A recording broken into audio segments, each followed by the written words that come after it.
కేవీఆర్ని arrest చేయడం అనేది ఇది మొదటిసారి కాదు. గతంలో కూడా రీసెంట్గానే ఒక 2 నెలల కింద ఇదే జరిగింది.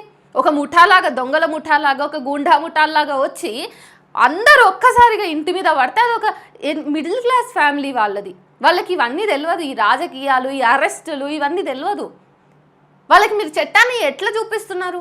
సామాన్యుడు ఈరోజు ఏమర్థం చేసుకోవాలి? రోడ్డు మీద గుమిగూడినటువంటి వాళ్ళు నిన్న చూసినటువంటి నేపథ్యంలో సో పోలీసులు అంటే ఇట్లనే ఉంటారు, అరెస్టులు అంటే ఇంత ఘోరంగా ఉంటాయి అంటే మనుషులకు ఇవ్వాల్సినటువంటి గౌరవాన్ని మీరు ఏడగలుపుతున్నారు, ఏ గంగలో కలుపుతున్నారు?